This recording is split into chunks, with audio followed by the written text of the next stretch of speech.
राख हो जाती है जिंदगी उनकी, जिनसे अपने हमेशा के लिए छीन लिए जाते हैं। भाई क्या कहूँ इस सीरीज के बारे में। इतनी खुशी मुझे पता है कि मैं थोड़ा देर से देखा, लेकिन जैसा कहते हैं ना, देर आए दुरुस्त आए। महान है ये बालक महादेवी, महान है ये बालक। और अभी भी वक्त है, ये कह सकता हूँ कि प्राइम वीडियो पर आई राख सीरीज मेरे लिए 2026 की one of the most series में से शामिल हो चुकी है। मगर क्यों? इतना कहने के बाद सवाल आता है, कैसी है सीरीज? तो आइए बात करते हैं। हेलो, मेरा नाम है जीवन और आपको कंटेंट मिलेगा A1। तो देखिए, मैं जबरदस्ती से इस सीरीज की कमियां निकालने की कोशिश नहीं करना चाहता, क्योंकि ये एक ऐसे सब्जेक्ट पर बेस है जिसे हर इंसान को देखना चाहिए, खासकर हर एक पेरेंट्स को, चाहे उनके बच्चे किसी भी उम्र के क्यों न हो। भारतीय क्राइम हिस्ट्री के अंदर 1978 का गीता और संजय चोपड़ा अपहरण और हत्या, जिसे आमतौर पर रंगाविला केस के नाम से जाना जाता है, बेहद फेमस है। तो लो भैया, तड़कता भड़कता लो। यह सीरीज उसी घटना से इंस्पायर्ड है। कहानी भी 2 बच्चों का अपहरण और उनकी हत्या से जुड़ी है।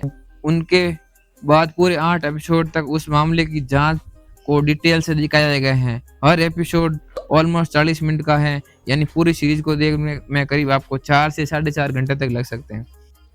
Oh my God! लेकिन जैसे जैसे आप कहानी के एंड में पहुंचते हो उन क्रिमिनल्स के प्रति आपके मन में जो गुस्सा और हेट की भावना बढ़ती है ना भाई, जिन्होंने ये इतना खतरनाक तरह से क्राइम किया है भाई साहब। कंट्रोल। और जो एंड का एपिसोड है ना, क्या कहते हैं भाई साहब, खतरनाक लेवल का है। ऐसा लगता है कि कहानी तो 7 एपिसोड में ही खत्म हो जाती है, लेकिन 8वां एपिसोड पूरी तरह से उसी घटना पर वो पूरी तरह से डेडिकेटेड है। ओह गॉड, एक बार दिला दे। और उसे पूरी तरह से डिटेल में दिखाया गया है कि ये अपराध हुआ कैसे हैं। ये सीरीज ए-रेटेड है और डायरेक्टर ने इनका पूरा इस्तेमाल किया है।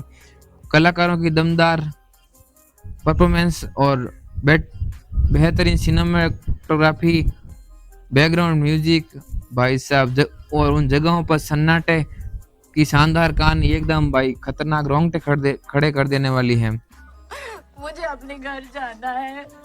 मुझे घर जाना है।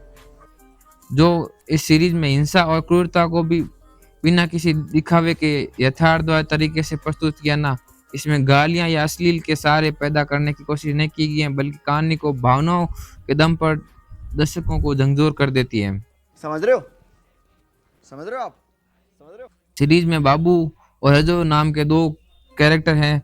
बाबू का किरदार आकाश मखीजा ने निभाया है और उन्होंने एक मनोरोगी अपराधी की अहम भूमिका निभाई है, जो कि दर्शकों को उस पात्र से नफरत होने लगती है। उनका अभिनय इतना रियल और गुस्से वाला लगता है। भले ही ये खलनायक का किरदार है, लेकिन जो एक्टिंग की है ना भाई, एकदम कमाल की है। मेरे हिसाब से इनको तो भाई एक अवार्ड मिलना चाहिए। इनके अलावा अली फजल एक पुलिस के अधिकारी की भूमिका में है, जिन्हें ये पूरा मामला जांच किया है। मिर्जापुर के बाद ये उनके करियर की बेस्ट सीरीज लगती है मुझे। क्यों हिला डाला ना? सोनाली बिंद्रे भी लंबे टाइम के बाद पर्दे पर नहीं दिखी थी, अब दिखी हैं और उन्होंने माँ की भूमिका बेहद ही प्रभावशाली तरीके से दिखाई है। खासकर ये जो दृश्य जहाँ पर अब बच्चे की यादें से भरा डब्बा दिखाती हैं, जो ऑडियंस को पूरा भावुक कर देती हैं। जब किसी कहानी का प्रस्तुतिकरण, चरित्र निर्माण और भावात्मक की गहराई को मजबूत कर देता है, तब ऑडियंस को पात्रों से जुड़ने में मजा आता है।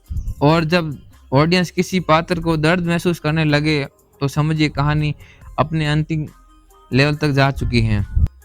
यही तो कयामत है। इसके लिए मैं सीरीज के डायरेक्टर की इतनी प्रशंसा करना चाहता हूं, जिन्होंने इतने सेंसिटिव और ऑनेस्टी से इस सब्जेक्ट को प्रस्तुत किया है। वो एकदम काबिल तारीफ है। पसंद नापसंद की बात तो जाने ही दीजिए।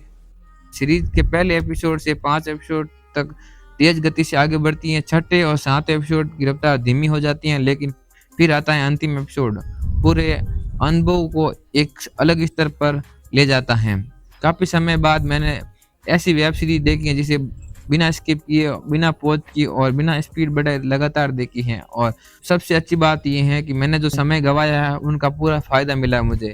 इस सीरीज़ में एक बार फिर साबित कर दी है कि अच्छी कहानी सुनने के लिए हर बड़े ट्विस्ट, ग्लैमर और अनावश्यक लव कहानी, ड्रामा या फालतू गाने की ज़रूरत नहीं है।